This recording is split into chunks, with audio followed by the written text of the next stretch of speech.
छात्र सभा की तरफ से मैं आराधना यादव क्रांतिकारी इस्तेमाल करती हूँ और समाजवादी सलाम पेश करती हूँ।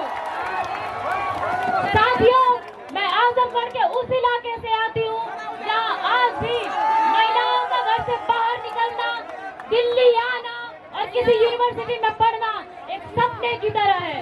और अपना स्पीच शुरू करने से पहले मैं अपने उन नायकों को, मैं शाहू जी महाराज को, ज्योतिबा फूले, सावित्रीबाई फूले, माता फातिमा, साहू जी महाराज, बाबा साहेब अम्बेडकर, लोहिया, बीपी मंडल, कर्पूरी ठाकुर, नेताजी मुलायम सिंह, वीरांगना फूलन देवी और लालू यादव को क्रांतिकारी सलाम पेश करती हूँ, जिनके संघर्षों की बदौलत आज मैं यहाँ खड़ी हूँ। और स्पेशली मैं बाबा साहब की शुक्रगुजार हूँ, उन्होंने हिंदू कोड बिल के जरिए पितृसत्ता की गुलामी से हम महिलाओं को आजादी दिलाई। साथियों, हमारे नेता राम मनोहर लोहिया कहा करते थे कि अगर कोई सामर्थ्यशाली देश किसी गुलाम देश का, किसी कमजोर देश का, किसी शोषित मुल्क का शोषण करता है तो मैं हमेशा उस शोषित मुल्क के पक्ष में खड़ा होऊंगा।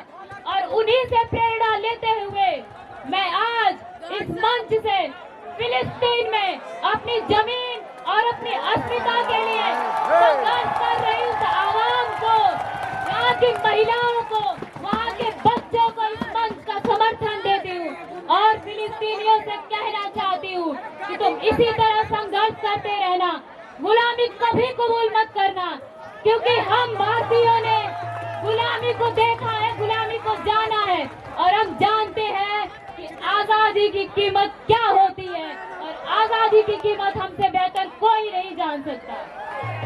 आज इस देश में, इसी दिल्ली में हमारा किसान, इस देश का किसान संघर्षरत है और जब वो अपनी खून पसीने की कमाई का दाम मांगता है तो ये सरकार उसके रास्ते में कीलें बिछाती है, उसे गोलियों से लुलुआन करती है।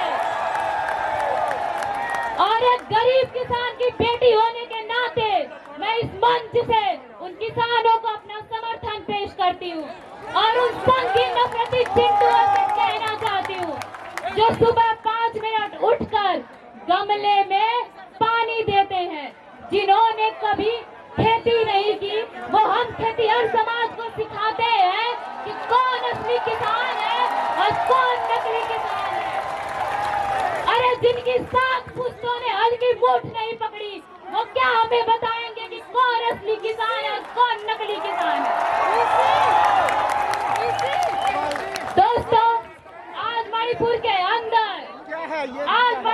अंदर हमारी महिलाओं के साथ जो हैवानियत, जो बर्बरता की जा रही है, वह नाकाबिले बर्दाश्त है। इस तरह से गोलियों के दम पर, बंदूक के दम पर उनकी अस्मिता के साथ खिलवाड़ किया जा रहा है और हमारे देश का निकम्मा प्रधानमंत्री, वो निकम्मा गृह मंत्री अपनी आंखों पर पट्टी बांधकर इलेक्टोरल बॉन्ड के जरिए डील करने में बिजी है। वो कहता है साथी कि तुम मुझे चंदा दो, मैं तुम्हें धंधा दूंगा। तो ये निकम्मापन नहीं चलेगा। मैं अपनी कैंपस की महिलाओं से कहना चाहती हूँ कि बीएचयू के अंदर जहाँ से मैंने ग्रेजुएशन किया है, इन्हीं संघी गुंडों ने, इन्हीं संघी रेपिस्टों ने, आईआईटी के इस संघी गुंडों ने उस आईआईटी की महिला का गैंगरेप किया था। और इस तरह यही संघी गुंडे हैं जो हम महिलाओं के साथ जघन्य आपराधिक मामले करते हैं साथी। और मुझे आशंका है, इस मंच के सामने मैं अपनी आशंका पेश करती हूँ कि अगर एबीवीपी को इस कैंपस से नहीं खदेड़ा गया तो वो दिन दूर नहीं कि वो बीएचयू की घटना इस जेएनयू में भी घट सकती है।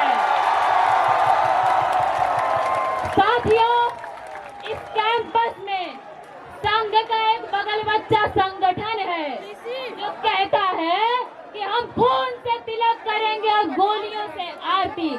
अरे भाई बताओ, संगी गुंडों बताओ कि तुम किस बिरादरी के लोगों का खून से तिलक करना चाहते हो? क्या तुम हम महिलाओं का, किस मजहब के लोगों का खून से तिलक करना चाहते हो? क्या हम महिलाओं की गोलियों से आरती उतारना चाहते हो? क्योंकि हम महिलाओं की बेखौफ आजादी, हमारा बेखौफ घूमना, हमारा बेखौफ चलना और बेखौफ इनके सामने आकर राजनीति करना इनके पेट से पचता नहीं है साथी, क्योंकि ये सामर्थी लोग हैं। अरे ये तो उस मनु के चेले हैं जिस मनु ने कहा था कि महिलाओं को घर के अंदर बंद करके रखना चाहिए। और साथियों, जिस तरीके से इस कैंपस में पीएचडी में जेंडर डिप्रिवेशन पॉइंट खत्म करके लगातार इस कैंपस में महिलाओं की आबादी को कम किया जा रहा है, ये चाहते हैं कि अब महिलाएं जो थोड़ी सी बची है इस कैंपस में वो इस कैंपस को छोड़कर चली जाएं, लेकिन हम ऐसा नहीं होने देना चाहेंगे। साथ ही हमारी पार्टी समाजवादी पार्टी महिलाओं को मांग को लेकर हमेशा मुखर रही है, और जब रिजर्वेशन बिल लाया गया हमारे नेताओं ने सवाल किया कि इसमें स्मृति ईरानी को तो जगह है, लेकिन भगवतिया देवी को जगह क्यों नहीं है, महाराजी देवी को जगह क्यों नहीं है, उस घास छीलने वाली महिला को जगह क्यों नहीं है, उस गोबर फाँकने वाली महिला को जगह क्यों नहीं है? और जब उन महिलाओं को जगह नहीं होगी, ऐसा कोई कानून, ऐसा कोई बिल हम पारित नहीं होने देंगे साथी। और हम जब भी ऐसा कोई कानून आएगा उसका पुरजोर विरोध करेंगे। साथियों, इस कैंपस में हिंसा के साथ साथ 50 सालों से बहुजन प्रतिभाओं का कत्लेआम जारी है। वाइवा के अंदर बैठ करके द्रोणाचार्य प्रोफेसर हम बहुजनों का अंगूठा काट रहे हैं। और साथ ही मैं ये बात कोई हवा में नहीं कह रही हूँ, इसी जेएनयू प्रशासन द्वारा बनाई गई ये अब्दुल नाफे कमेटी की रिपोर्ट चीख कर कहती है, ये चीख कर कहती है रिपोर्ट कि बहुजन लोगों के साथ वाइवा में डिस्क्रिमिनेशन किया जाता है।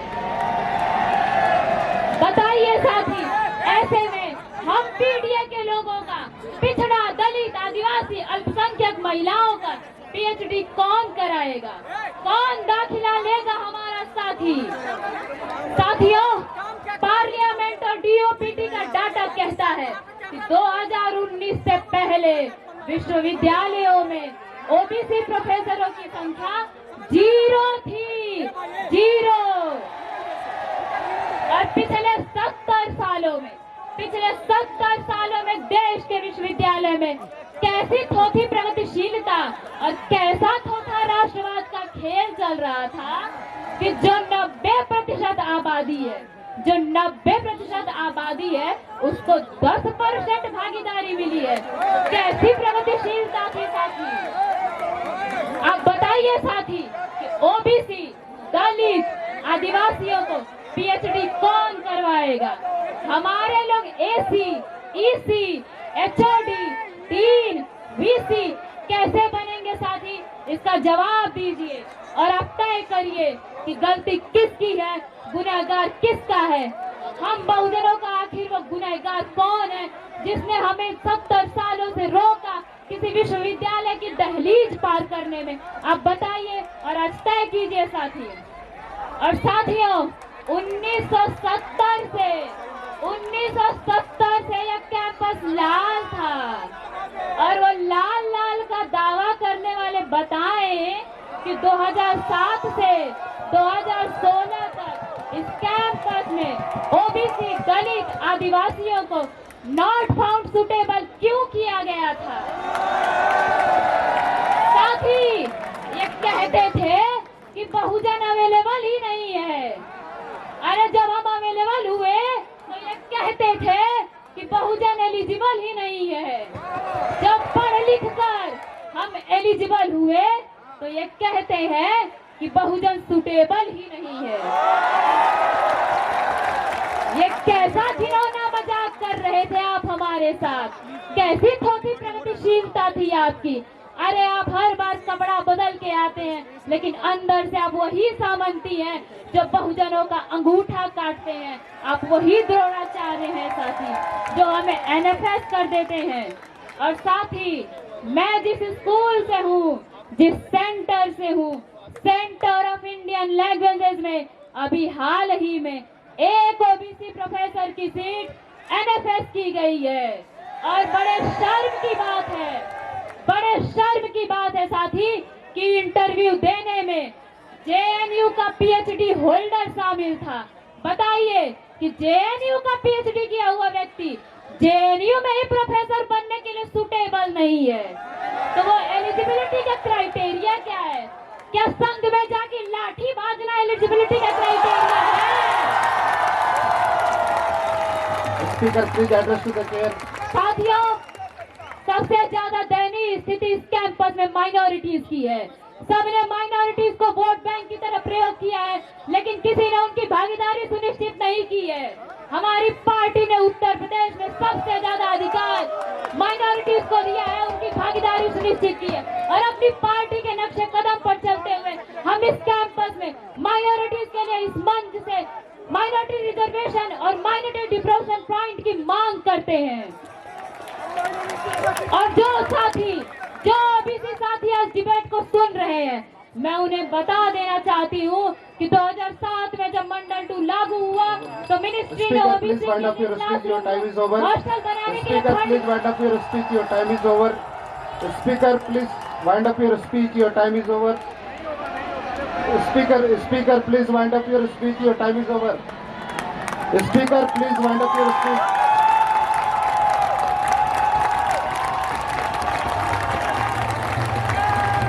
The chair